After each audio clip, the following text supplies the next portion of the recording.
A couple of years ago, I came here and have some instruction, but you are all new faces. New faces.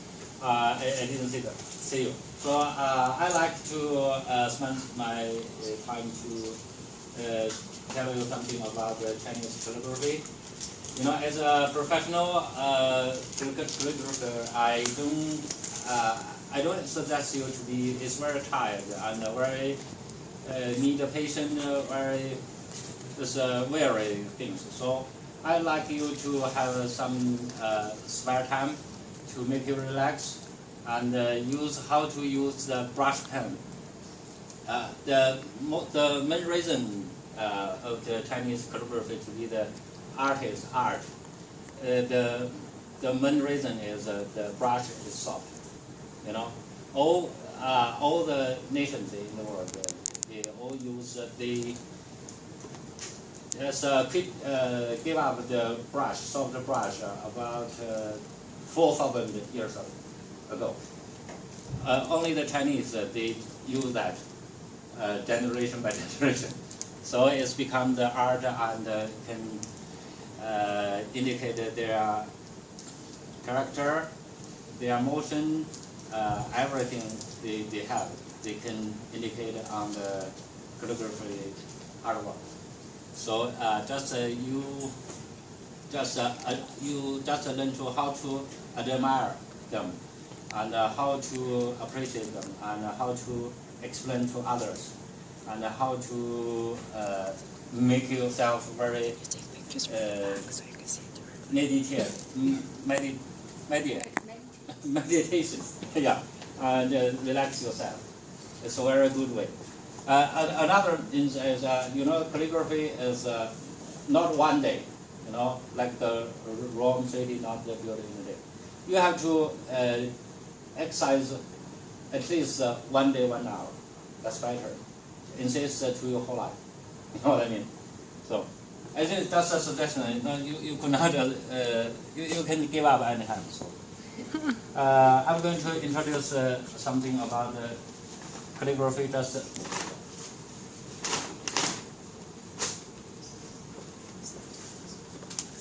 Just let you have a impression, let you have a story about what it means of Chinese calligraphy.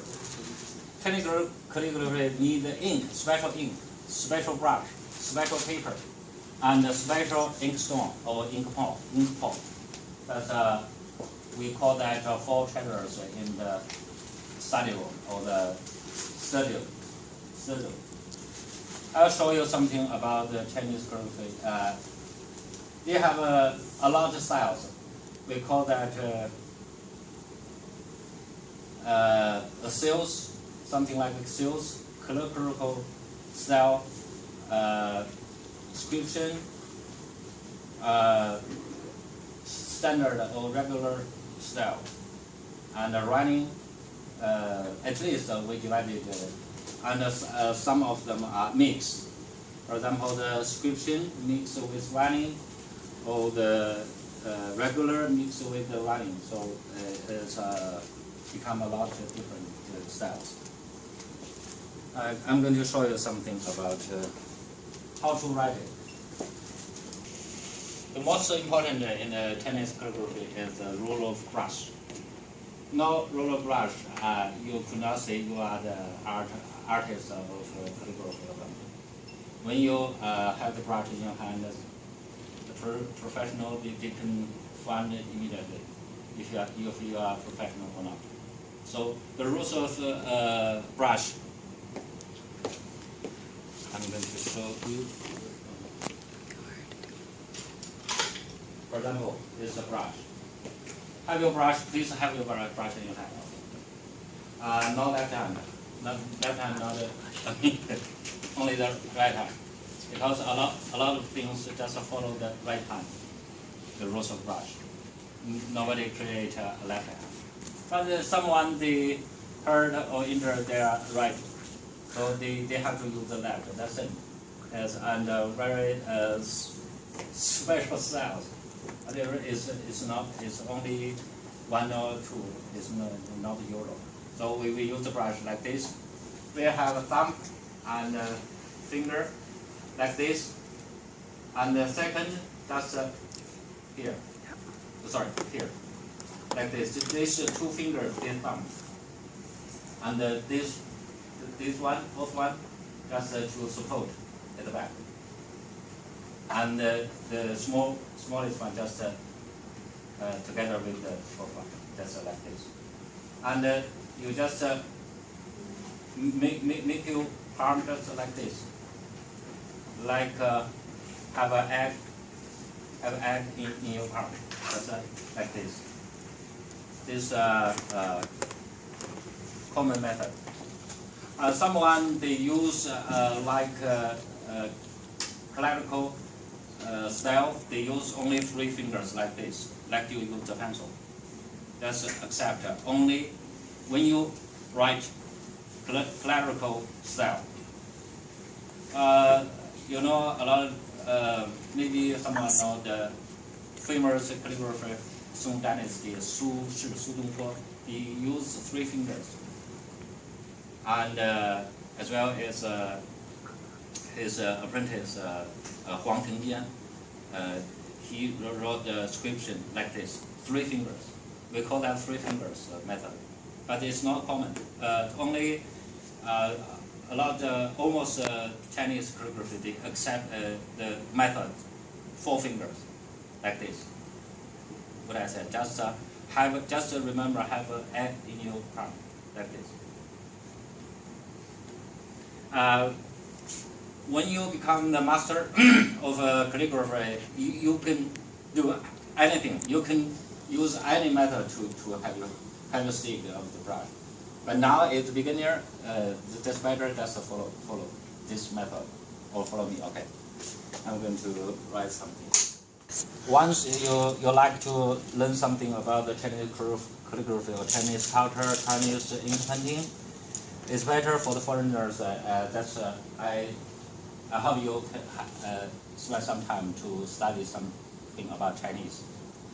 You know, Chinese, every character, like a picture, every character, every meaning is very interesting. And but like this, if you don't know the Chinese, you cannot read them. You cannot feel what that meaning, what that emotion inside. You cannot understand. So that's better. You can recognize and something like this calligraphy. This Qing Dynasty, very famous calligrapher named Jin Nong. He wrote this. You cannot admire them. You cannot appreciate it. Why someone buy it, spend $1 million? You don't know why. So, if you know something about the Chinese or Chinese brush and Chinese culture background, maybe you could understand a little bit. You know what I mean? Okay. 我拿个没有那个大一点的，这个是水吧？ Before you use your brush is dry, so first thing just wet them, make them wet, like this, and then to put in the ink pot. That's can very effective to protect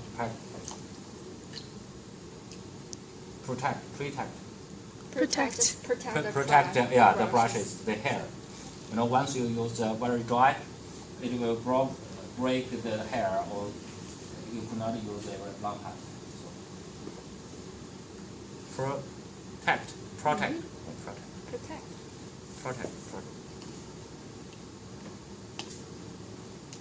And after using the brush, it's better to wash them clearly. Not very clearly, but it's better just wash the wash the ink out mostly. You know, the ink can make the hair very stiff, very strong, and it's easy to break. But when you wash it well, it becomes soft, so that you can protect them well. And another thing is the paper, rice paper. The paper, we call that rice paper. There's only the Western, they call that. It actually is not rice. as made of from the straw or from the bark of tree, from something. So it's a very special paper. It absorbs water. You know, when you write something, once in the ink there's some water inside, it will become absorbed and intelligent. Spread dot? out? Yeah, spread out. Yeah.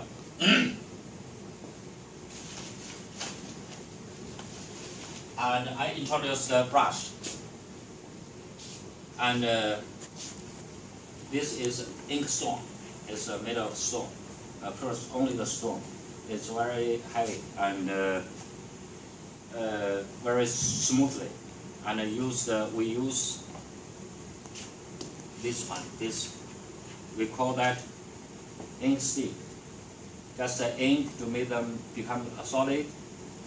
Just use charcoal, mix some glue and some Chinese medicine herbs to make them sweet, and just to make them like this model.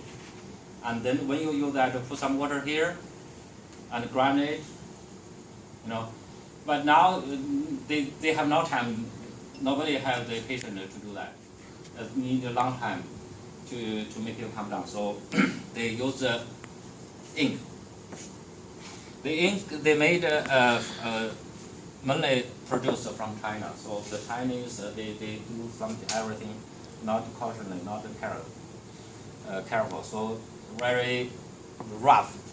So when you use that, you have to put some water in, not pure ink. You know what I mean? So today I have to use the ink. I have not have to grind.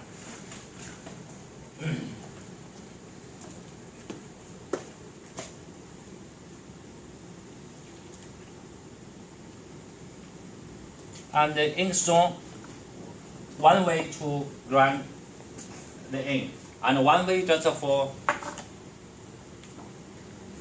push your brush here and make your brush something like I don't know, maybe I can use that word paste. Like the paste you brush smoothly like this. You know what I mean? We use sometimes we have something like this, stones, made of stones, jade, porcelain, something. This year is a Chinese lunar calendar. We call that it belongs to animal horse, right? You know horse? Horse. Horse. So I'm going to write a horse in sail.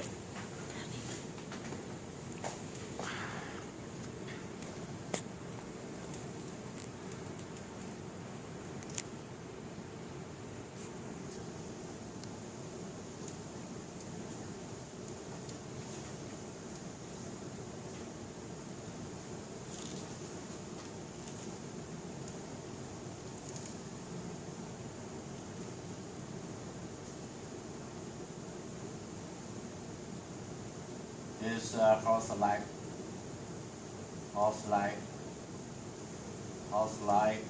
tail. The tail. It's a horse in sail. In sail in Chinese about 3,000 years more ago. In China, they only use this style. They carve them on the bones, on the shell, or on the metal container. They all use this style. This means a horse. Okay, so in Chinese we pronounce it ma. This year is horse year, ma nian. So I wrote a horse. This small character means sail in English. That means old style like this, we call that sail. Later I'm going to write a calligraphy style here. I'm going to write this another. We call that sail in Chinese pronunciation is 篆. So we call that 篆书. So I hope you can learn something about the Chinese.